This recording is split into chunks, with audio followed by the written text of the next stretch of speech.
Hello दोस्तों, स्वागत है आप सभी का bank employees news YouTube channel पर। अगर आप 11th bipartite settlement, daily banking updates और पेंशन के रिलेटेड न्यूज़ से पहले जानना चाहते हैं तो इस चैनल को आज ही सब्सक्राइब करें और अपने दोस्तों के साथ भी इस चैनल को शेयर करें। चलो आज शुरू करते हैं डेली बैंकिंग अपडेट्स। जो आज का हमारा फर्स्ट बैंकिंग अपडेट है वो है गवर्नमेंट ने अकाउंटिंग स्टैंडर्ड 116 नया जो अकाउंटिंग स्टैंडर्ड है वो इंट्रोड्यूस किया है। आप सभी ने जेआईबी और सीआईबी एग्ज़ाम की प्रिपरेशन के वक्त इन अकाउंटिंग स्टैंडर्ड के बारे में पढ़ा होगा। ये क्वेश्चन जेआईबी और सीआईबी एग्ज़ाम के लिए भी इम्पॉर्टेंट है। जो अकाउंटिंग स्टैंडर्ड 116 है ये डिस्क्लोज़ करेगा जो कंपनीज किसी दूसरी कंपनी के प्रोडक्ट लीज़ पे लेके यूज़ करते हैं, जैसे रेंट पे, उसके जो उसकी बैलेंस शीट है उसको प्रिपेयर करने में ये अकाउंटिंग स्टैंडर्ड उसमें ट्रांसपेरेंसी लाएगा। मोस्टली जो एयरलाइंस हैं वो यूज़ करती हैं, जो प्लेन्स हैं वो लीज़ पे लेके दूसरी कंपनी से वो एयरलाइंस यूज़ करती हैं। नेक्स्ट जो अपडेट है वो आप सभी को पता ही है, जैसे कि विजय बैंक, देना bank and bank of Baroda का 1 अप्रैल यानी कि आज से मर्जर हो चुका है। और जो आउटलेट्स हैं, जैसे कि जो बाहर फ्लैक्स बोर्ड लगा रहता है जो बैंक के बाहर, वो जो है वो बैंक और देना बैंक के बाहर भी बैंक ऑफ बड़ौदा के ही लगेंगे। लेकिन जो हमें जानकारी मिली है उसके अकॉर्डिंग जो विजय बैंक एंड देना बैंक के बाहर जो फ्लैक्स बोर्ड हैं अभी चेंज नहीं होंगे, वो धीरे धीरे आगे गवर्नमेंट इंट्रोड्यूस करेगी, क्योंकि इलेक्शंस की वजह से जो उधर अभी डिले हो रही है। लेकिन जो फंक्शन है उनका वो as a Bank of Baroda ही स्टार्ट हो गया है आज से, और ये इंडिया का 3rd लार्जेस्ट बैंक बन चुका है। बैंक ऑफ बड़ौदा इंडिया का 3rd लार्जेस्ट बैंक है आज से। जो हमारा नेक्स्ट अपडेट है उसके अकॉर्डिंग आईसीआईसीआई सिक्योरिटीज़ जो कि सब्सिडरी है आईसीआईसीआई बैंक की, उसके जो एमडी एंड सीईओ हैं वो चेंज हो चुके हैं और नए सीईओ हैं, उनका नाम है विजय चंदोक। ये 7 मई 2019 से नए से एमडी एंड सीईओ नियुक्त हो जाएंगे, विजय चंदोक जी।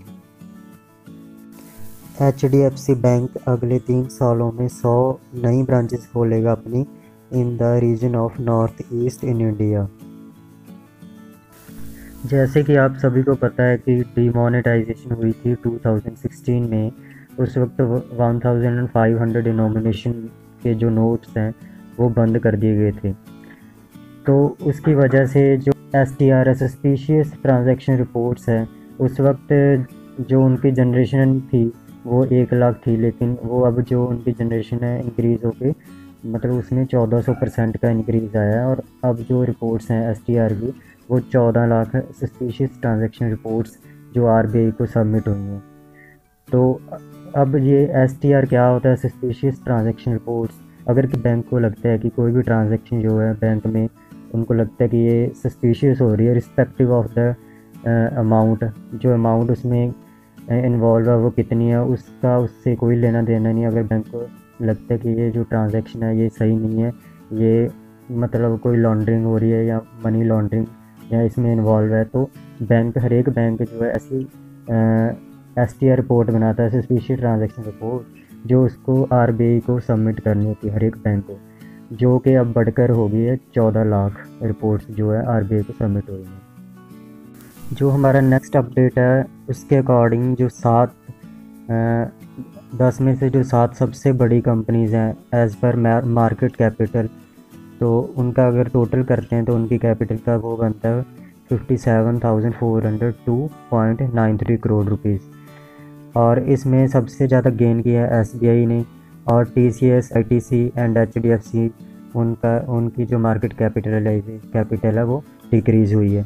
अब ये मार्केट M कैप जिसको बोलते हैं हम, ये मार्केट कैपिटल क्या होती है, ये होती है अगर मान लो किसी कंपनी के शेयर का प्राइस है 10 रुपये और उसके टोटल शेयर हैं 100, तो शेयर को नंबर ऑफ़ शेयर्स मल्टीप्लाई वे पर शेयर वैल्यू, तो उसका जो टोटल मार्केट कैपिटल बनेगी वो बनेगी 1000। तो इसमें जो टॉप की 10 है उसमें SBI भी आता है और HDFC भी बैंक शामिल है जो टॉप में जो मार्केट कैपिटल में आता है। ये थे आज के हमारे टोटल बैंकिंग अपडेट्स गाइस। अगर आपको ये वीडियो अच्छी लगी हो तो इसको ज़रूर लाइक करें और अपने दोस्तों के साथ ज़रूर शेयर करें। थैंक